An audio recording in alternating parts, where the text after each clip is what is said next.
wondering how it really works, because Okay. it is just different. It's Night really and different. day. Night and day, right? Yes, it's really different. And because of what I really want out of what I am doing, because for me, being a principal is not just being an ordinary principal. Yeah. I'm really operating a business. For me, it's like it's a business that I am doing. Mm-hmm. And because that's really not the culture of the public sector, especially when it comes to school, Mm-hmm. then it is really challenging for me. I am really, persons are just getting the hang of it, of the way how I lead and so on, and they're really getting to understand it and so on. It's getting a little better for me, but trust me, it's very, very challenging. Okay. I can imagine that.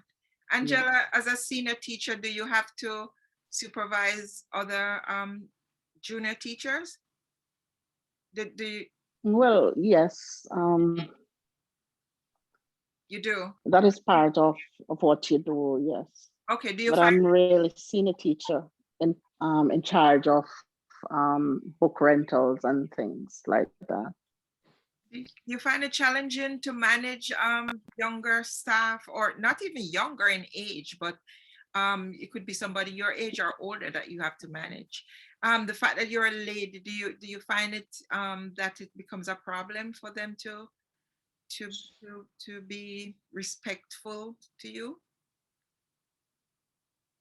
No, I think if you give respect, Mm-hmm, you get it back. mm-hmm, And I've never really had a problem with people, maybe because I communicate well with them mm-hmm. and I don't really hold back.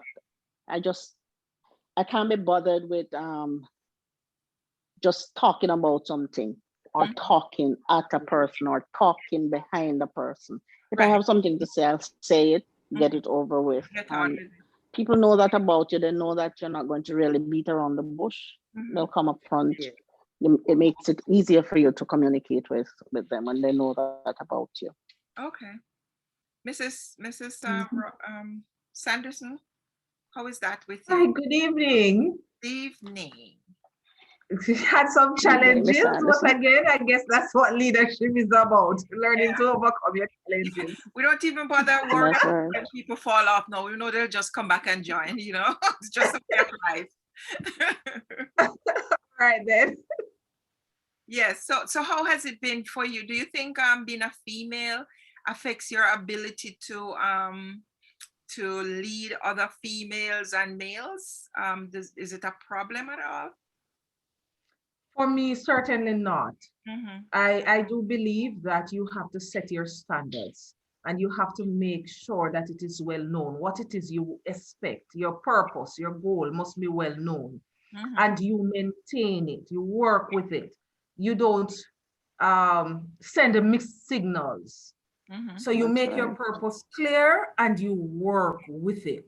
Okay. Others, even if they don't agree, will eventually start working Oh, once they realize that you're serious about what you're doing.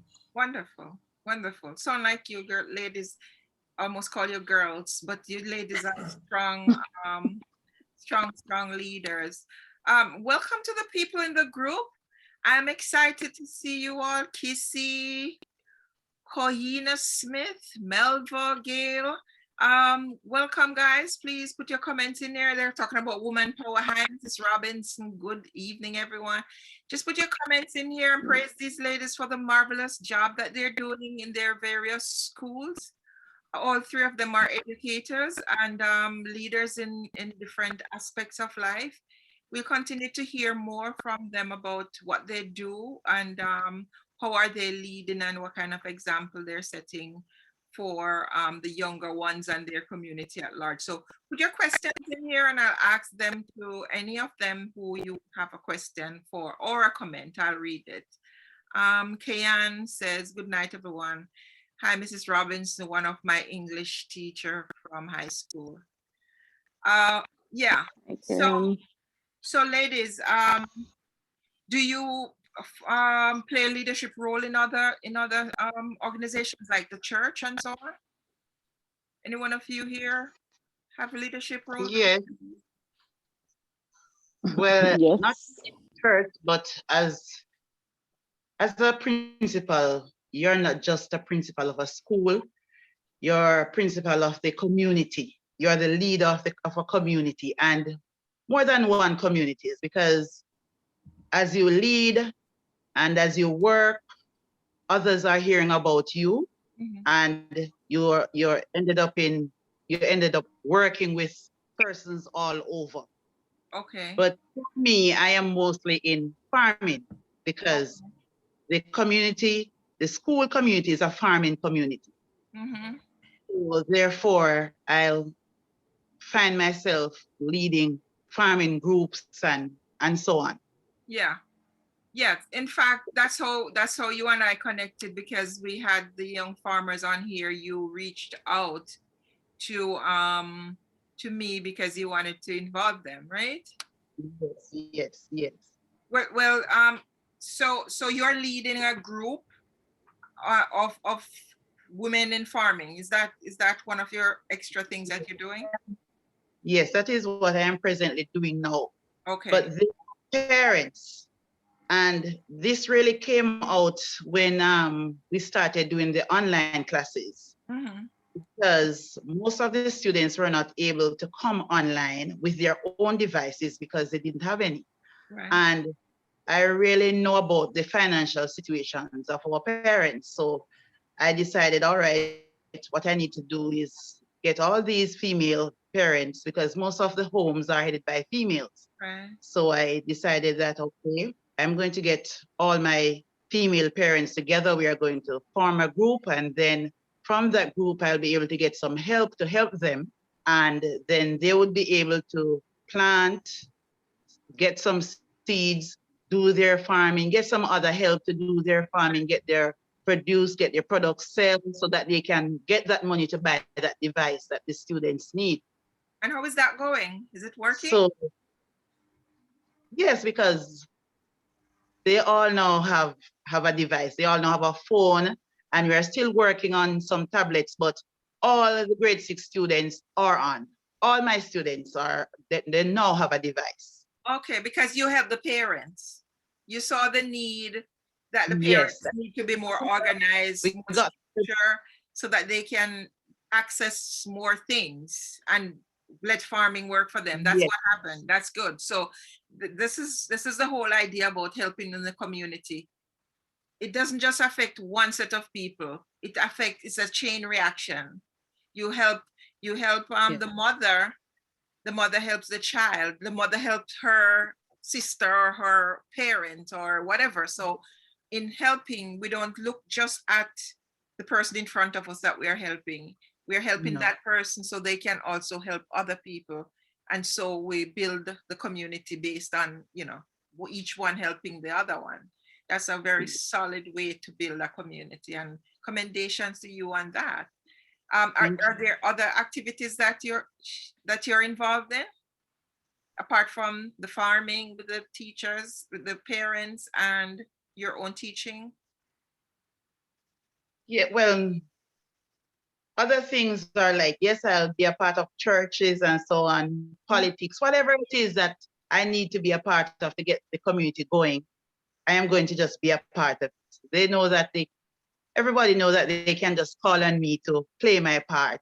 Oh, Whatever area it is, I'm going to play my part. Whether it is just a family reunion and they need the school to use, or they need to get some help, they know they can just call on me and I'll be there to assist. As wonderful. long as it is going to take the community from one level to the other, then they know they can depend on me to get that done. Wonderful, wonderful. That's a great role you're playing there in your community up there in Pisgah.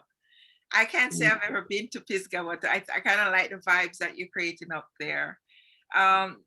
This is Mrs. Sanderson. Yes, Are yes, there yes. other organizations you're involved in outside of your principal work? Currently, no, but I usually assist the church. Uh-huh. Right. Okay, and in the church, what kind of role you normally play? Were you like a Sabbath, you're Adventist, right? Yes, I am. Were you like Sabbath school teacher? What kind of role did you play? Well, I've served as division leader Uh-huh. for a few years, and I also, well, currently before COVID, I would say, because you know the gathering is minimal now. Yes. Then I would have been assistant superintendent. Okay. That's about it. Yeah, But I assist in whatever area I can. that's good because being a principal is enough work and raising your own family and so on. That's extremely Definitely. good. Congratulations, you know. Angela, are you dealing with church in any specific way in leadership? Are you involved in any of those? Or what do you? Well, yes, I've always been involved in church. Yeah. Presently, I am recruiting sergeant at the Salvation Army. Uh-huh. That means when new people come in and, need help becoming a part of the church, Uh-huh. I would instruct them on the different aspects of the church, the different governance and so on, before they become part of the church. I'm also involved in farming. I do my own farming. I love nice fresh food and I love to have to give. So I'm always planting things. And at work, yes, I plant a lot. Give away more than I eat. Oh, that's good. I never get around to selling anything. That's so a blessing. That's a blessing. Yes, and we have different things at school that you always get involved in.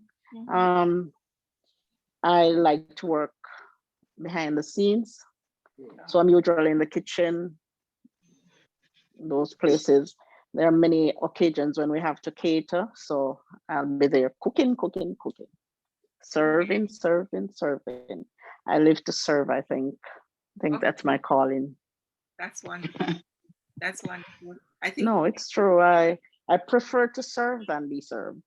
yeah, that's a common thing among teachers or educators. They're always in service, giving and giving and giving. It's just a special breed of people. They're always giving. And any of you ladies are involved in like helping to mold young girls like in the area? I mean, like on a mentorship basis? Because I noticed that the guys seem to be somehow more forthcoming, more I don't want to use the wrong word, but they're like not as shy and behind the scenes as the ladies are. Is there any one of you involved in helping the young people with self-esteem and stuff like that? Yes. Well, I have been doing that forever since. So, and I really have some stories to share. They're not very long stories though. However, being a principal again at Pisgah Primary School, there are some students that I taught that went to high school, they're back in the community. And I would have been seeing them each time I pass through or they would pass through. What I have been doing since 2013, what I have been doing is getting at least one past student to come to the school and volunteer. And while that student or while that past student is volunteering, I would try to identify the strength of that person. And based on what I would have identified, then I would encourage that person to move to another level. Therefore, at this point, the chef at my school, she came in as a volunteer, assisting us in the infant department. And she ended up now being the chef at the school, but this is her third year at university. because she's now completing a degree in teacher education. Oh, nice. And she's still the chef at the school because she goes to evening classes. Oh, There is also another past student, because that's how I do. Each year I try to remove one from the community. I mean, from off the street, to get each one, get them somewhere. so you So I have another one. a plan. That's good. And I have there's also, I have another past student. She's now at CMU. She also came in to volunteer. I saw her strengths and I said, okay, you're here for a year and I think this is your area, so you need to apply to CMU and get things going. She's now on her second year. There is another student with me right now. She came in and she volunteered. I hunt her down and I finally found her. She's now at the school. She's now working with us as the caregiver in the infant department, and she's now enrolled in Sam Shop Teachers College, doing her first year. She's going now after her degree in teacher education. So that's just me. I keep the philosophy, the vision, and the mission of the school in my head at all times. And at all times, I have my team members. We keep going over the vision and the mission of the school, so we know exactly what we are about. Oh, wonderful. So wonderful. We just keep moving persons out of, well, not really say out of the community, but we keep selecting persons from the community and getting them to go to another level in life. Yeah. So you definitely have a system in place and it's working, and that's commendable, and that's something that the others who are listening or here can implement in their work environment if they have the authority to do so. That you could, take somebody under your wings, mentor them and then move them on to another level. Just identifying skills. So I'm pretty sure that you're going to be remarkable for these young ladies who are interested in the farming, to help to guide them along also. That's commendable. That's great strength, and that's what we need, the push, the vibes, the everything that goes with it to move people from one stage to the other. I know we were talking centered about women just now, but are you doing anything similar for guys? Yes, we most times okay, go ahead. If I'm doing anything similar for the males in the community, yes, we have. We had a program with SDC. It was a bee training program that came through the school's PTA, and through that program, we have the males participating and being trained as to how to do the whole beekeeping thing, and they got their certificates and so on. And through USAID, they were given 43 boxes of bees and all the equipment that they need to get their bee business up and running. And through RADA, because most of the males in the community, they are farmers. So at all times, we'll try to connect with RADA to assist them when it comes to the use of chemicals or whatever assistance that they need as farmers. We try to reach out and get some assistance for them. Okay. But that is mostly what they need. I am now working along with RADA to see how much I can get some of the younger males in the community that came to the school and they really had potential, but most of the times when they leave the primary school and go into the high school, we just lose them. We just lose them like that. Yeah. And sometimes as primary school principals, it really burns our heart when we look and see how much we put in them, and then they move on to high school and they just sometimes fall through the crack. So I'm working now with RADA to start a training program for the youth, the males. Okay. Great. becoming tractor drivers and so on. Okay, wonderful, commendable. Yeah. Mrs. Sanderson, do you Yes, miss. work in any way with fostering, mentoring young ladies at this time? All right. At this time, we have been trying to start a mentorship club at the institution. You know, my tenure at Beersheba has been short. Yeah. And How long for those who don't know? I've been there just 3 years now. Okay, great. So we have started a mentorship group program, but it has been difficult to get female mentors in general, not just females, because we want it for both boys and girls to get mentors in.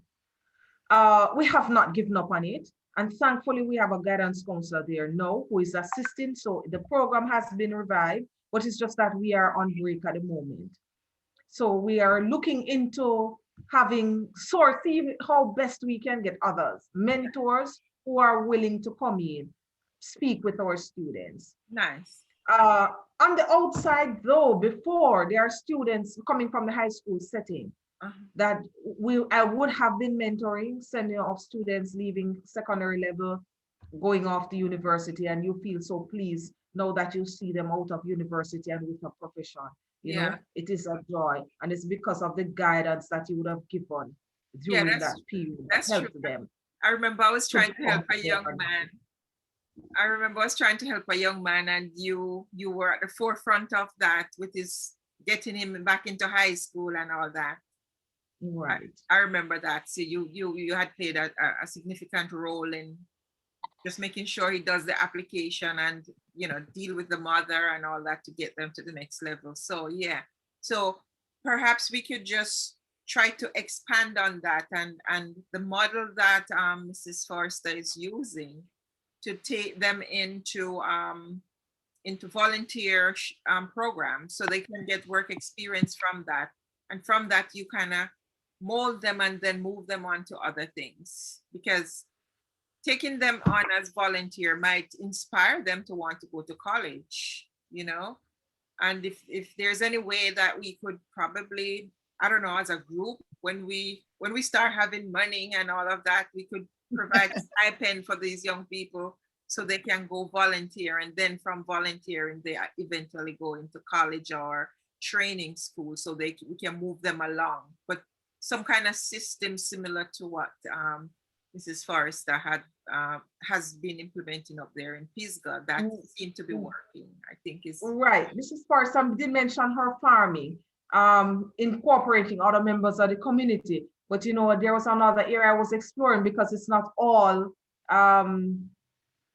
activities that would work well in one area will do well in another. Exactly. Right. So I'm looking at another. I was looking at skills training. Okay. And we had actually invited personnel from Hard over. They were assessing to see what interests lie with parents, especially parents who were not working, to see how best some training could have been started.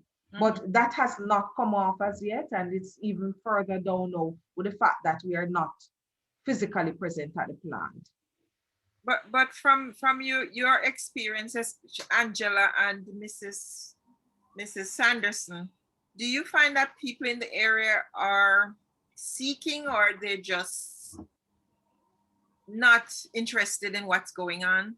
I'm trying to figure out what's the best way to reach people. Do we have to go door to door, find them, sit down, talk to them to get them interested, or what, you know? What yes, you have to reach out. Go ahead. We have to reach out to them. Sometimes you have to call them personally. Sometimes you have to invite them by you personally to come, sit and talk and find out. And there are some who are just not interested. There are some who are interested in having financial resources quickly without having to go through the labors, the long journey of working to get it. But there are some who are prepared to have some training done. And those we can work with. Okay, Angela, what's your experience on the ground? Do you find that people are willing, or they just don't care, or what? We need to go to them and talk to them. I like what's the vibe? I like the way Mrs. Sanderson put it. Some of them, they're not willing to work. They want the money, but they're not willing to work. There are a lot of young people in this area who are not doing anything and who are not interested in doing anything. I look at them sometimes and I wonder what is going to happen if somebody does not really pull them in and get them to really sit down and think about their lives. I see young men in my area right now who are just there from morning till evening. They're just there. They're not Some doing of these anything. kids They have get subject. fed. They have the potential. They pass Some their of them exam. do. Some of them do, but they have no vision. You have to just take one. It's so heartbreaking, but So, and it's true. We do try one at a time, yes, but one at a time leaves 99 behind. And I know that it might not seem like you're doing much when you take one at a time, because in my situation, when I see kids at risk, especially in my school, yeah, I try to befriend them, mentor, whatever you want to call it. A lot of them end up calling me mommy. I have a lot of kids. There are some of them who I see with potential. When my daughters were at school, boarding school, I used to take them home. I'd keep them for a year, especially during the CXC year when they're doing exams. So I'd keep them at home. Some of them can't pay fare. Some of them don't have the lunch money. Some of them, you take them and you help them one person at a time. Sometimes you can go one person at a time. And I like the idea that Miss Principal there is trying to help a whole community. That is really good. You know, I was sitting here listening to her and I said, you should have just had her on the program so she could talk about all of these things. And then I could listen to it and see if there's anything there that I could expand on, anything there I could do. Because yes, yes. She's gonna be on shortly for our whole program for her. So yeah, you will hear more about yes. Yeah. Yeah. I've been in teaching for 32 years this year. And it's changing so much. So much. It's changing so much. Yeah. Children are so different. And I don't know if I'm too old to change with the times or what, but it's hard to cope with this. I think the biggest part of it is you can't wrap your brain around attitude, this new they're so different. Yes, they're so different. Go ahead, Patricia. Yes, Ms. Sanderson. No, I was just going to add, Miss Ivani, that something similar to what Miss Forester does at her area in her community has been taking place at Beersheba, where you have the parenting group with yes, I see planting and things there. Meredith. Yeah, tell us about that program quickly. I know you'll come back. Mrs. Meredith coordinating a group of parents. They're females, and those ladies would come out. They are females. They go there's a plot that they are given at the school, and they come and they farm. So they plant their crops, they sell, and they use to buy resources for the children. Right. So the children at the end of the school year, students have their books, they have their uniform, they have shoes. And all of this, Mrs. Meredith coordinate, and the ladies willingly, week by week, sometimes every other Tuesday, they come out and they're there on the farm. But as I indicated earlier, because of the COVID situation, that too has been affected. Yes, and commendations to Ms. Meredith, and that's a highly successful program. Yes, it has been. That was featured, I think, by the Gleaner. The first time I saw it was in the Gleaner. Very successful program where you use some of the land that's surrounding the school and plant vegetables and sell them in the market so that you make money to buy books and so on. To assist the parents, yes, in sending their students out. Very, very good program, very, very successful, and something that also we could share with other communities that they could follow that. Exactly.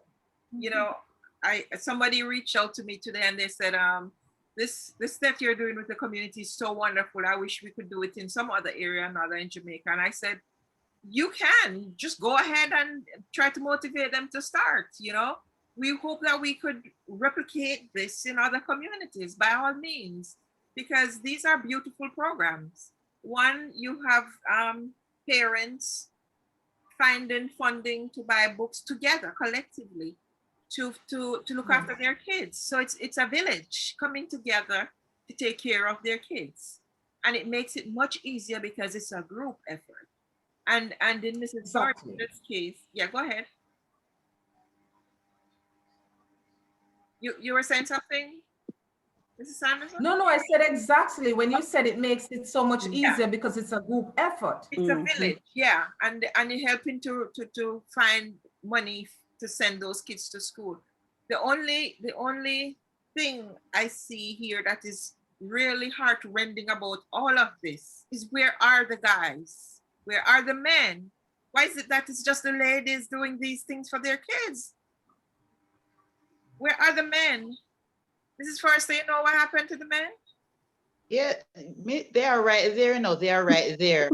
The thing is this, we just have to keep keep researching and keep watching the culture of the community, because as Mrs. Robinson said, it just keep changing. Things just keep changing.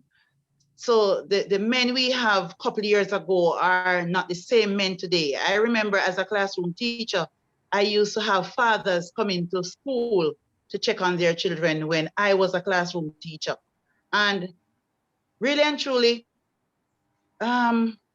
when it came up for us, for the position of principal at Pisgah Primary School, I was motivated by the fact that the parents were so supportive when I was in the classroom.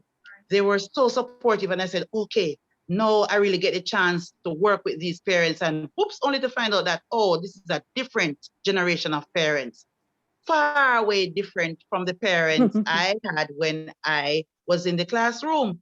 So now I have to change gears and try to find ways and means now how to get this new generation of parents to support their children the way the parents before used to. Right now, with even the COVID situation, the fathers, I do have a good relationship with the fathers. I'll find them, and I am also a straightforward person. And I am also a down-to-earth person. Right. So we can reason. We can reason. In the farms, the thing is this, one of the things that I have done is move the PTA meetings, some of the PTA meetings from the schoolroom into the community. Okay. So for instance, where in the community? The different communities. So for instance, I have children from Berkshire Wood. The PTA meeting, I would go straight to Berkshire Wood. The team and I, we go to Berkshire Wood, and that's where we are going to keep the PTA meeting. And that is where now we'll get to meet the mothers, we'll get to meet the fathers, we'll get to meet everybody. Okay. So we have to, it's just that every day you have to just find new ways as how to connect with these parents, because the fathers, they are not coming. They are not coming. So you have to go into the community to find them. And so we just decided, all right, some of the PTA meetings, we are going in the community to have the PTA meetings instead of sending for them to come to school. Yeah, so these are unusual circumstances. Things, the way we used to do everything has changed. And I'm not just talking about COVID, I'm just talking in general. Yeah, in general. Computer age, everything is different. So we have to get creative with the way we're doing everything. Everything. Everything. Whether we have to go split up these men in groups, small groups, whether we have to go drop a chair beside them in the bar or something to discuss their kids. We have to get them involved. Yes. There's no way we can continue like this. Okay, so they're not taking care of the kids. They're not going to school to find out about the kids. And I hope they're helping them with homework. And on top of that, they're not financing. So what are they doing with their time? They're not working to put bread on the table. You could understand if they were going off working and they're just too tired to, you know, even though that's no excuse, you could see that they're tied up, you know? But the same mother who is doing all of these things is the same mother that's expected to put bread on the table and pay the light bill and everything. So what's up with that? Are we letting the men, are we spoiling the men, literally? Well, I sent to them. I have a father at You school know, and I ladies, we're getting too strong that we take over the men role. What is it? What's going on here? If I may say, Miss Ivani, Yeah. yes, when we call the meetings, the men seldom come, but we do have one or two who will come and you will engage them in activities. But what I have been doing is to call them. I call them on the phone. Your child is here. I need to meet you. I need to know you. You need to come to the school and interact with us. When we have fundraising activities, the men come out. And when they come, they'll come and say, Miss, how are you? And I said, I'm good, thanks. But who are you? And they'll tell me that they're so-and-so father. And I'll say, wow, where have you been? It's a long time I haven't seen you. I've been waiting to meet you. Or I'll say, how do you expect me to know if you don't come to look for us? But, and you know, and you'll see them. They will come in from time to time. And I do find them calling me back now. Yeah. And inquire how their child is doing. I'm wondering, is it that they feel like they're not needed, like the woman is so strong that she's overriding them at every angle? What is it, Angela? What is it? I don't know. Men are a mystery to me. Didn't have a father, absent husband, no sons. So it's just Kind of went over your head. That's an interesting way to put it. it's just my friends. Yes, kind of over my head. I just look and wonder why it is that most time it's the mothers that are around. They're the ones who are always standing up for their children. They're always pushing, always there. Sleepless night. Sometimes I look at my stepdaughter. I have a stepdaughter. She has 4 kids, Stacy. And when I watch her, sometimes I just shake my head. She's always there. She is the one raising boys. And she's strong, right? She was raised by a female, and now she's raising boys. Yes, and that seemed to be happening a lot. I see a lot of the families that come to my school. It's the mothers and sometimes the grandmothers. Very rarely you see fathers coming in. And when they do come in, it's because you've been calling them for 4 or 5 times. And the first thing they tell you, I have to go back to work. And they call me up here and I have to be waiting. Like it's such an inconvenience for them, right? Yes, it's such a burden. Yeah, it's such a burden on them. They don't want to be there. And you know what? I'm not. I mean, yes, there are men out there who are responsible, who are interested in their children, but the majority of them I find, and I don't know if this is everywhere, but the majority I find at Lewisville will only come in if you call them 100 times. Oh boy. Yeah, the mothers are always the ones, sisters and grandmothers. Gentlemen in the group, in the chat, could you tell me what's going on with the men? Just tell me there. Let me read it out for them. Tell me if you feel like the ladies are sidelining you, like they don't need you, or what? Are you just too busy doing whatever you're doing? What is it? Why you guys are not as upfront as you need to be when it comes on to parenting? It's amazing. It's really amazing. And there's a question I wanted to go back to. I don't know if it was Mrs. Forester that said we're losing the boys when they cross over from primary school to high school. Yes. Why do you think that is? Just throw some ideas out there. Why do we think we are losing boys, you know, when they transition from primary school to high school, they turn into a whole different animal? One, the parents are not being parents. They are not standing up. Mhm. I can say that because I am a mother of 3 boys. Mhm. And even though the fathers were around, well, for my first son, his father died early. But for the other 2 boys, their father was there. But I was really that forthright person because I understand the value of education. It's not that he doesn't understand it too, but I am just a no-nonsense person. I was raised that way. So at the end of the day, my children, they will have to work along with my program. It's my program, and you're going to work with my program. So I have 3 boys. Right. And one went to Rossies. The first one went to Rossies. He started out at Cornwall. Then I transferred him to Rossies. The second one went to Rossies. And the third one now is a first former at Monroe. Okay, wonderful. They traveled on the bus to school, where they attended Pisgah Primary School. All my children attended the school where I work, and they traveled to school. But I set my rules. I just set my rules. So I think the problem really starts at home.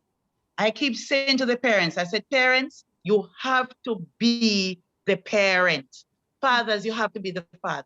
Mothers, you have to be the mothers. True. I keep explaining to them.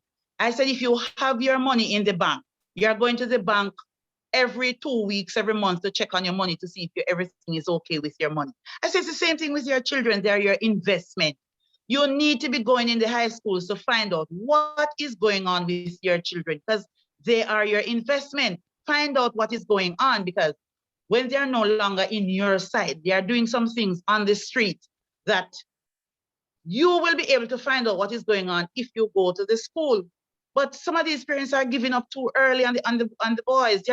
I think they're just giving up. The boys start doing all kind of foolishness. The parents are not being strong enough. So when I say to my son, let me tell you something. You see, when 4:30 come, you make sure you're in my house.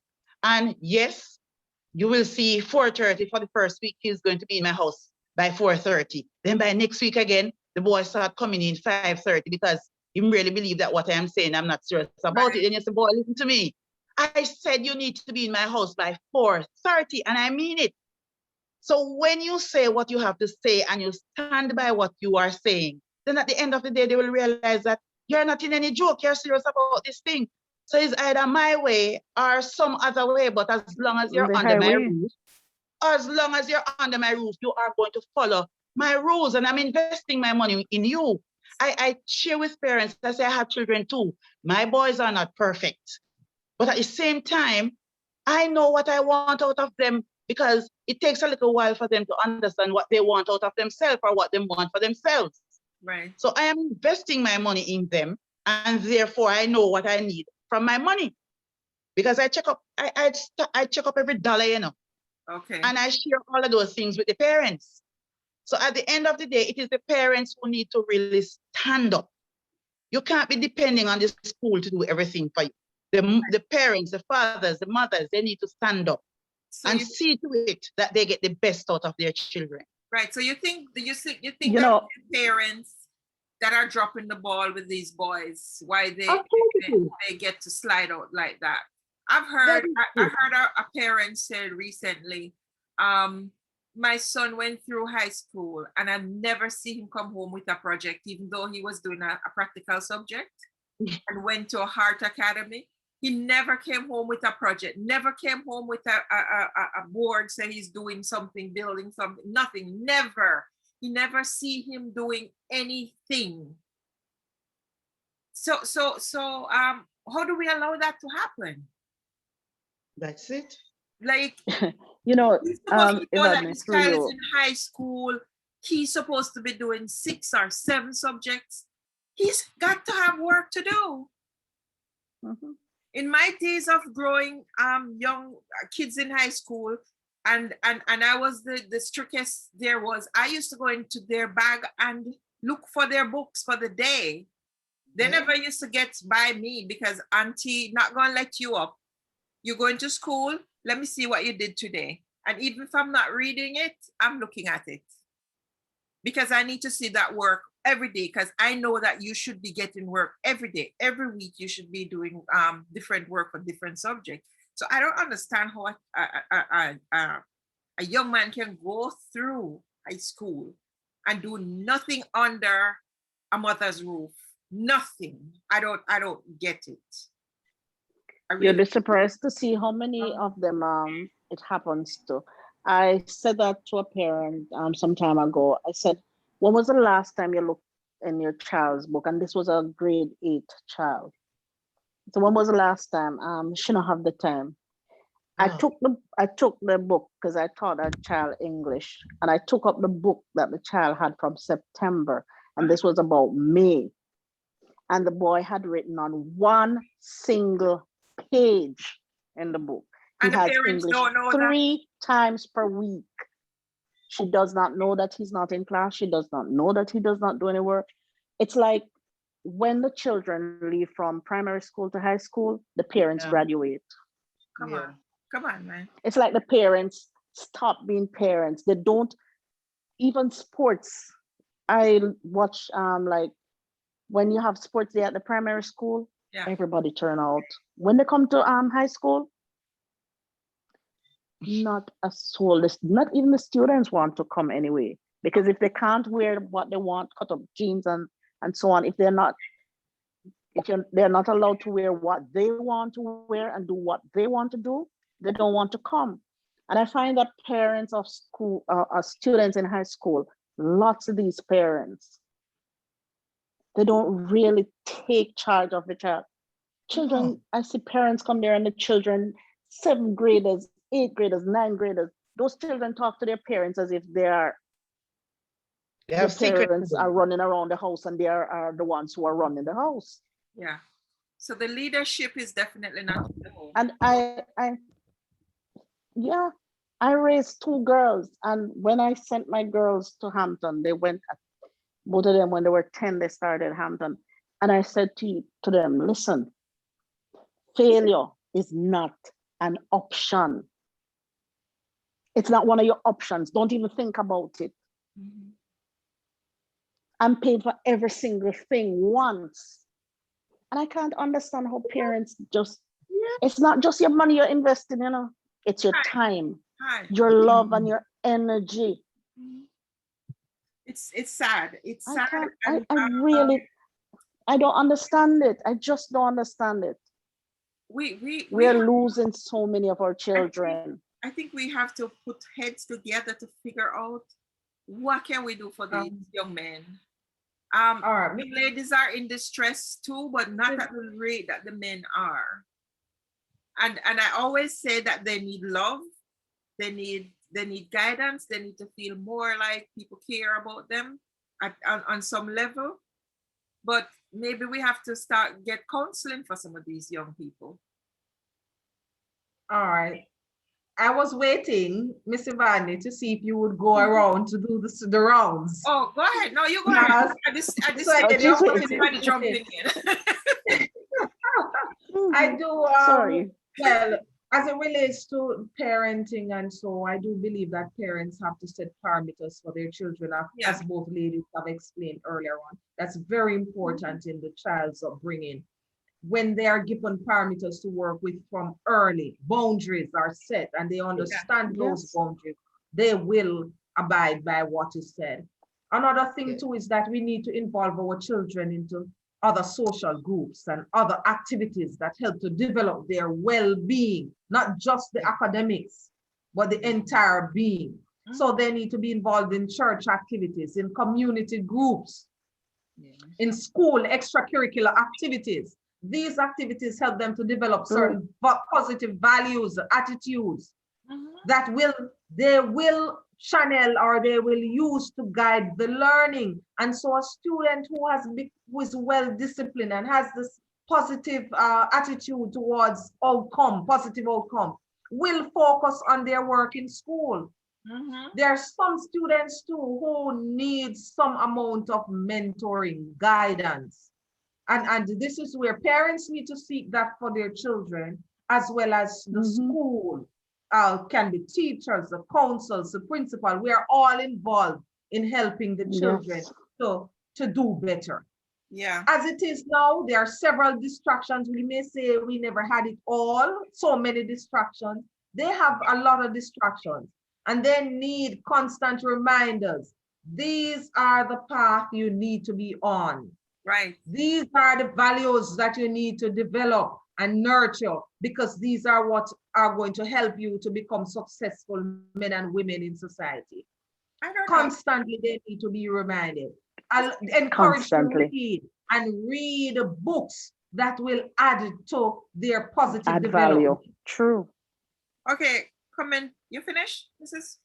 Go ahead. Okay, comment from the group. Adrena Smith. I am now living in Montego Bay. I notice the men are more involved. 1, children are having children. 2, some cases have been children acting more responsible than parents. 3, these boys need more support from the community. Cheryl Smith says, I think it is how they are raised. Boys are raised different from girls. If the boys stay out an hour late, we tend to brush it off. But if the girls do the same, it's a problem. So therefore, they grow with the same mentality. So like we're saying, we're not holding them responsible. We're not giving the boys enough responsibility. It's you know, from a long time, they always said that women can't raise men. Some of them get successful at it, but the bottom line is, the father need to be present. The boys need to have someone to emulate. And the mothers, in a lot of cases, have a little soft spot for the boy. Or they think that he's a man, so you must let him go. Don't be too hard on him. Don't be too harsh on him, while you would take off the girl's skin if they do anything wrong. So there's a double standard. And because it's a double standard, then the men get to realize that they can do things and get away with it. They keep pushing the boundaries and no man in the house, he becomes the man at a young age. And he starts to assume that role. So mommy can't tell him anything. Isn't that what's going on here? Yes, that is what is going on in some homes. That sometimes I keep saying to the parents, I say to some of the parents, as I explain to them, because I'm always using my experience. And when I say to them, my children, they are not perfect. Yeah. But at the same time, I say, no, my second son, he is now 18. And sometimes when I say things to him, I can hear a little sound.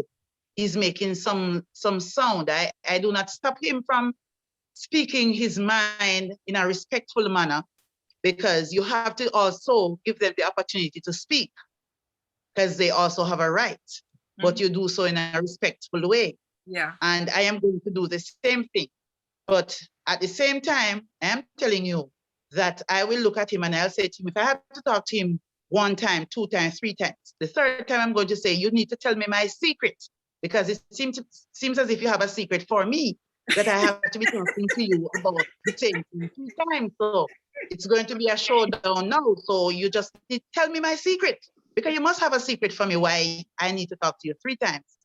And right away, right there and then, he knows that, okay. Mrs. Robin, Mrs. Forester is a no-nonsense cast. You could have her run in several homes at the same time with that kind of force and power. Yes, the thing is this, you just have to be strong. You have your children.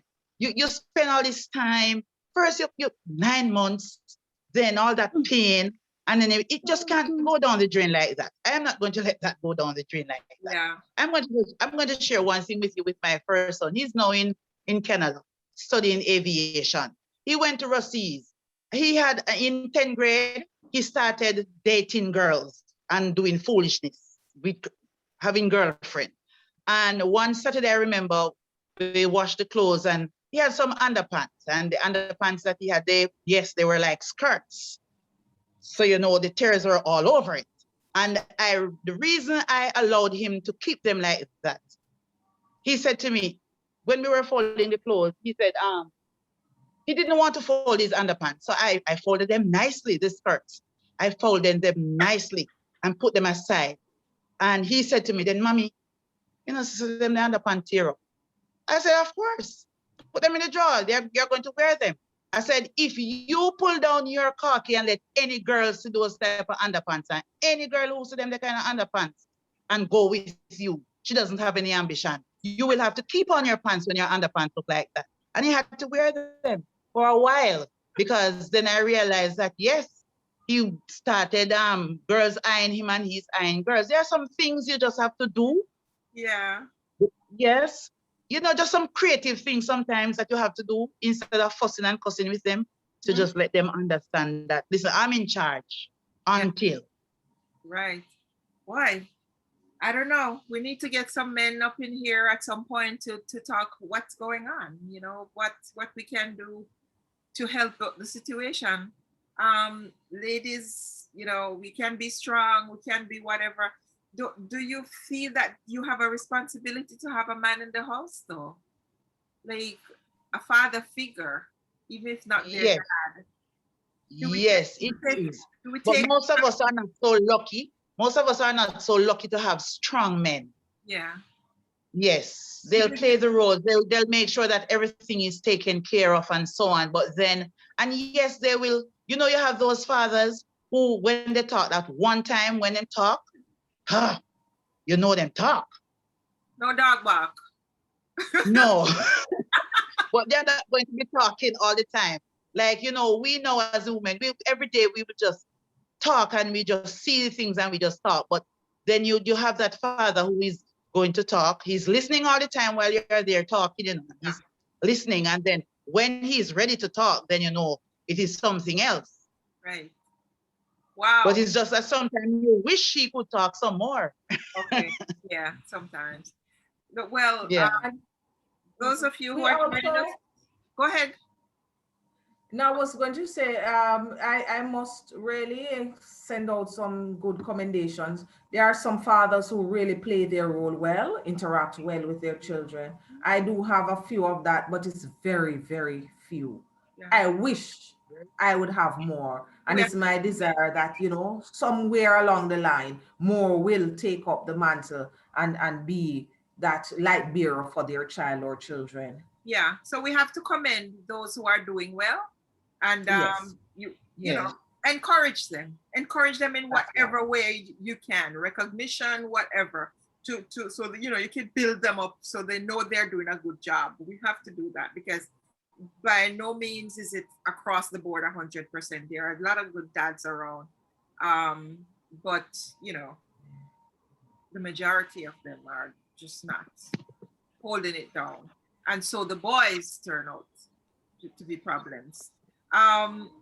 Just to mention again, if you joined us late, we have Angela Robinson, who is from Lewisville High School. That Lewisville High School that's doing so well with a lot of the young men that came on here. She's a senior teacher there. And then you have Mrs. Forester, who is the no-nonsense principal up there at Pisgah All Age School, who is also a farmer and who is running farming groups for her parents and people in the area, doing a great job. And then we have Mrs. Sanderson, who is a very quiet, hardworking, ever-pushing teacher, head teacher over there at Beersheba Primary School, who is doing a great job also. So we want to commend these ladies for their leadership, what they're doing in the community, and we're here to encourage them to see how we can assist from far and near to enhance the programs that they're doing, or to help to implement new programs so we could have new vibes by tossing ideas around. So one hear what the other is doing and so on, we can pull on each other's strength and form stronger communities, because that's what we are after. We want stronger communities, and we don't want to see any community with young people walking around doing this thing in their hand middle. They say what, they're kneading dumpling. We do, We want communities that have license for ganja, so they can export it or send it to the lab so they can do what they need to do to export it so that we can earn money. Not digging out your hand middle. That's not the best way to use the weed that God put there. We need to use it in a way that it brings us income and it makes us wealthy. Not you walking around digging out your hand middle all day long until it go up in your head and you turn to Fenke. No, we want our young men to be young, strong, striving people with education and whatever skills they want to do. We want to equip them. So we have to bond together as a village, a community, to make sure we get that. And we want to thank you guys in the group. I noticed that we only had 6 shares for this interview. I'm going to tell you a little secret. Facebook is not nice to me these days. They stop me from inviting people because this page is literally exploding. So I'm going to ask you guys, share, share, share. Because when you share, other people will see and other people share. And that's how we have to keep spreading it, because I'm not going to pay a dime for them to advertise. So we have to share so that other people could see it. But we're getting tremendous feedback from all over the place. People who want to help, people who want to buy produce from Newmarket. A lady contacted me yesterday. She said they want like 1,000 pounds of this and 1,000 pounds of that, and that carrots and da da da. So it is having the effect, but we have to keep spreading the word so people are aware that we're here, that we are in need, and that we need outside support to help to shore up the community. So please share. Don't be afraid to share. They can cut me off, but they can't cut off all of us. So you guys keep on sharing. Ladies, this has been such an informative, interesting conversation. All my shy ladies, would you believe it's 9, 10? Those who didn't think they could last an hour. Right? It's over an hour and we have to wrap up so that Angela can go to sleep. Or Mrs. Forester, she's having a ball. She was the shyest of them all, but you see, she's having a ball. I told you. So let me hear what your final thoughts are on leadership and women. Just put it out there, what what you're feeling, what you're thinking about ladies and leadership. I didn't touch on politics. You might want to just say a word about politics while you are doing your thing also, ladies in politics. Or we could go quickly around. Who want to go first? What? So I don't know, from as far back as I can remember, because my mother raised me alone. It's the women in our family that always take charge of everything, who is always looking out for everything, who's always doing things. Mm-hmm. And so maybe that's why most of us are so strong, because we grew up with female influence and we are the one who are influencing our children now. And as educators, we have lots of children to influence, both male and female. It would be nice if parents really spend a little time with their kids. When they come home in the evening, sit them down, talk to them. I remember when my girls used to come from school, they'd come home every 3 weeks. And when they come, they'd put their bag in the settee. They'd line up the bags, their knapsack with their books in the settee, because they know I'm going to sit on this side and I'm going to go through every single book. Right. Because I wanted to see what they were doing. I had their timetables, so I knew what they were supposed to do. We need to take more interest in our children. If we are going to have better men and women tomorrow, we start today. We have to start with the children. We can't wait until they become adults who are already bent in their own direction. We need to put some effort in there. If we took the time to have those children, 9 months, we need to put the effort into raising them to be strong men and women, mothers or fathers. It is our responsibility to make sure that our children are given what they need to become the adults that we will be proud of, adults that will be able to help themselves, not breaking down people and pulling down guns and things and walking around and cutting down people's place. We have to make the effort. Yeah. Politics, women and politics.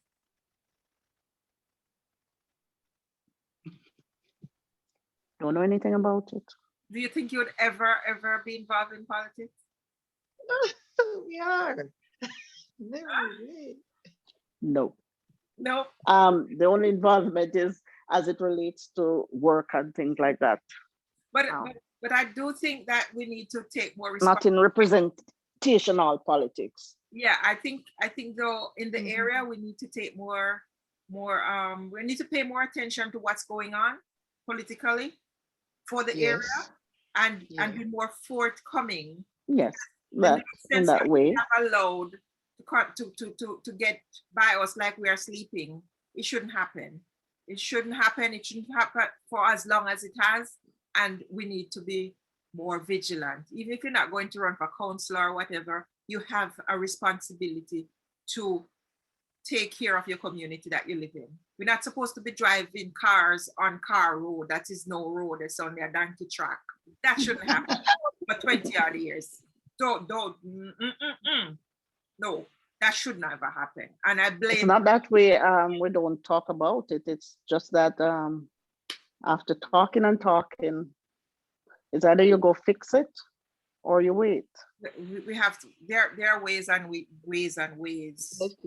So we keep trying. Going forward, I hope we will never see that happening again. And whole community going into decline. Community centers left in decay. Taking out sports, taking out whatever. What you do? What are we building? We're not building anything. We're tearing down. We're flattening the place. We're bringing down the standard. No more. Mrs. Sanderson. That's it. And the politics too. Do you think politics? We did say we know women are innovators. They are creators. Yes. They are creative. We women are we can multitask. And so just as we do that in the sphere of education where we are in the classrooms, I would also like to extend that to my parents. There are some who are doing it well, but there are others who really need to step up their pace. So as was mentioned earlier, some parents need to be more involved in their children's life after school. So you pay attention to the homework, you pay attention to the puzzle, whatever they come home with. Sometimes it's in their bags, what they have doesn't belong to them. They need to have an adult there to say, where did you get this? I didn't give it to you. And to return it, because we're teaching positive values that way.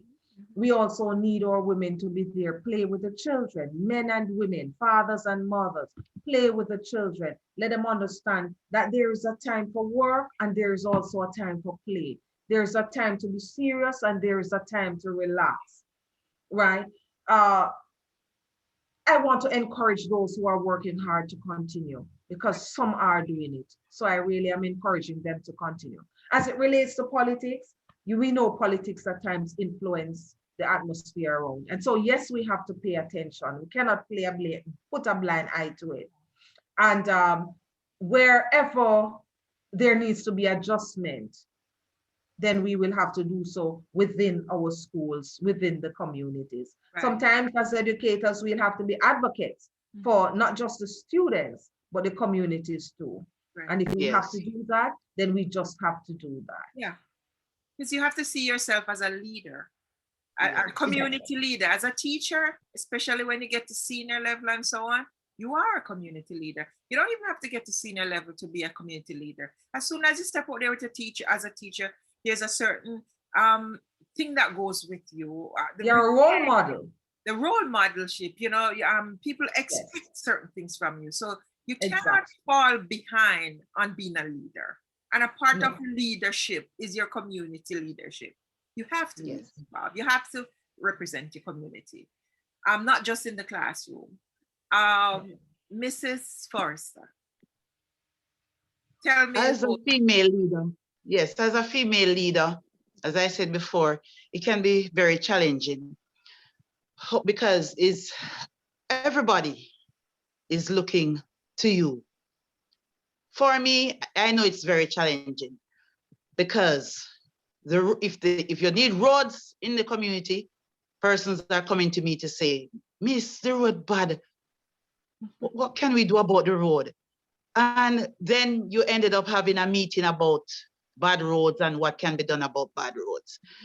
If it is doctor, whatever it is, so is being a leader of a school, of a community, at times it is even overwhelming because you are there, you are seeing so many things happening, you want to make a change, the resources are not available, and it's like, oh God, you are actually suffocating because you see things that you can do and the resources are not available. So at all times, I have to be researching. I have to be looking at what is happening now. What do I really need to do? Because if this is not working, then I must get something else working. For instance, at school, last week, Friday, we met as a team, we look back at the vision, we look back at the mission, and I said, okay, so we know that everybody will not be able to manage what is in the purple book, which is the curriculum. Therefore, with this vision and this mission, there is something else that we must do. All right, we have 4-H. So therefore, we are not going to allow our grade 6 students to go through the gate without a skill. Right. We might not be able to give them the skill to the mastery level, but at least they should know something, learn something before we send them off to Lewisville, before we send them off to Lapovia, before we send them off to Monroe, wherever we are sending them off. But we need to make sure that when they go through the gates of Pisgah, they are going out with a skill. If it is even to pluck chicken, it's $80 per chicken. So if you have 100 chicken to pluck for the day, that's how much money? $8,000 for the day. Yeah. $80 per chicken or $50 per chicken. So we came up, I said to the other team members, I said, let us share our skills. What is it you can do? What is it I can do? And we came up with a pool of skills that we have as teachers. And I said, okay, it's COVID time. We can't get them to come in like that, but if it is even 2 per week, we are going to train to make sandwiches, to pluck chicken, to do something. Because you see, they're about making quick money. But you want to assist them in making quick money the right way. Yeah. And therefore, you have to do your research to find out the right ways in which they can make this quick money that they want to make. You understand? When it comes to politics, I wouldn't last a day in politics. I wouldn't last a day. However, I spent my whole afternoon listening to the budget presentation this afternoon with Julian Robinson and I listened to Dr. Nigel Clark. I have to listen to politics. I have to be a part of politics because based on what they are saying, that's how I am able to make plans for school, plans for my personal life, and plans for the community. Right. Because if I don't know what is going on, then I just can't make any plans. But for representational politics, I was really looking into it. But when I went deeper and researched into it and I got involved in some groups, political groups and so on, I couldn't last a day in politics. Politics will change you from the road that I am on now. Yeah. Of wanting to make, I just cannot understand. How is it that you are here and you said, okay, I want to go into politics because I want to make a difference in my community. I want to make a difference in my parish. But Yeah. then when you get there, it's a different kettle of fish. Right. Northwest St. Elizabeth is in problems, serious problems, because there's a number of things that persons in Northwest St. Elizabeth do not know about themselves. Northwest St. Elizabeth should be the richest constituency in Jamaica. Why?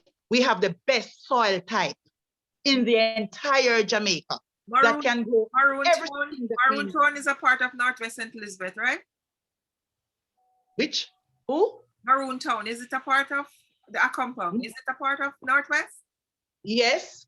Okay, okay. So why we don't have the biggest bunch of farms all over? But the thing is this, why is it that we are not also growing melons? Why is it that we are not growing cantaloupe? Why is it that we are not doing a lot of scallion? Why is it? However, this is a different, this is going to be a I was different telling them last night that even in your backyard you can grow thyme. Thyme is so easy to grow and scallion. Yes, this is I going to grow be a them in different my thing. apartment. But when it comes to politics and Northwest St. Elizabeth, even our schools in Northwest St. Elizabeth, even the schools in Northwest St. Elizabeth, that is the whole New Market Division, this whole community, we could have been doing so much better. We have lands, but we just don't have the resources that we need to get things going. I Even think at the primary level, it's more about at the primary level,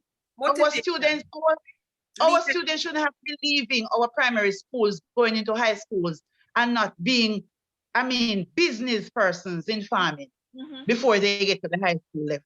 But we will continue to do what we have to do. Yeah, exactly. Because things must change. It must. It can't be business as usual. We can't have all this land laying waste. Now I hear, because a lot of people communicated to me about a lot of issues. Now I hear that people lease the land, like years ago, before people like you and me know that we could lease land. People lease up these lands because they were connected and they're not using them. And the young people now want those lands for farming and they cannot access them, yet they're not in use. What sense does that make? Huh? People sitting on the lands, they're not using them for nothing. They just have them there, but they have a government lease that lasts forever. And therefore nobody can say anything to them. The land is just there and the young people now want the lands to use and they cannot use it. So I don't know. It's a lot of things that we need to work as a community.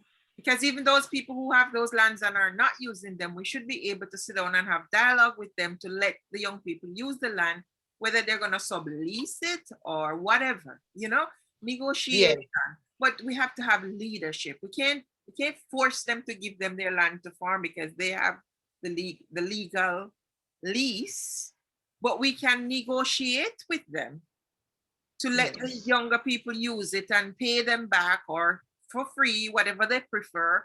But it's not serving anybody to have these lands just lying there while people need them to farm. So from this movement, from this dialogue, we're hoping that we can iron out all those things and make our community better and more seamless. And as a people in that region of St. Elizabeth, that small region that has a compound town in there, we need to work with the Maroons and bridge some kind of relationship with them that we can benefit from. Whether it's tourism or farming or whatever, we need closer ties with the Maroon community. They're right inside of Northwest constituency, which is our constituency. That's gold. That's yes. Gold. We can turn that into a big tourism market for people who are doing tours and all that. But it's leadership, vision. Leadership. No, it's vision. Yes. Vision, action, right? Mission. Yeah. Action. Yes, we have to have that, and I'm hoping that we can draw that from all that we are talking about here. I'm hoping that you, Mrs. Forester, since you're already way out there with the farming thing, that you can mentor and take the other young people in this area, keep them under your wings.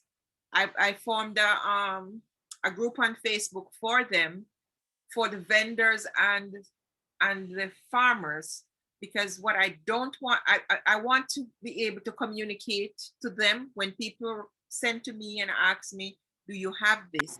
That I can reach out to them in a group, say how many, how many pounds of whatever can we access or da da da. So it's done in a structured way, because I don't Yes. want to reveal, I don't want to reveal on the open public forum and platform that, oh, we need 10 bags of this. And somebody say, yeah, I have it over my farm in Woodland over da da da. And the thief reach over there before, she or he reach there in the morning. I don't want that to happen. So I'm trying to protect them by putting them in a group that is ultra private, so that we can communicate with them, more on a one-to-one basis, and then we can get the produce in, structured way to move out to the market.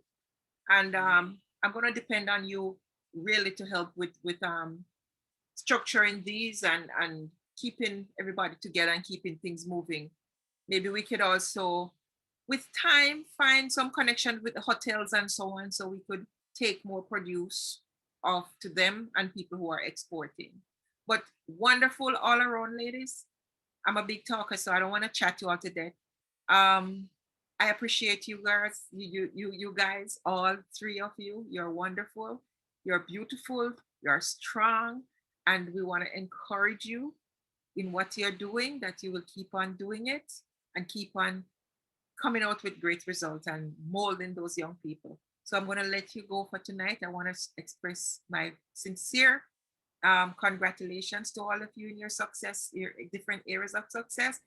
And thank the guys in the group for being such a gracious audience. I noticed that we shared 3 more. It went up from 6 to 9. Guys, you need to keep sharing. You need to keep sharing. We need to bring people to Newmarket. We need to put Newmarket on the map. Yes. So we can get Condiment. assistance. Yes. We're doing a positive thing, and I think we need to show it off to the world so that we can bring them to us, so that we can, monetize this in the best possible way we can with our craft and everything else. All right. Proud community. Let's keep it going. Thank you, guys. Good night from me. Have Good night. night. You're most welcome. Good night. Great. Good night. Right.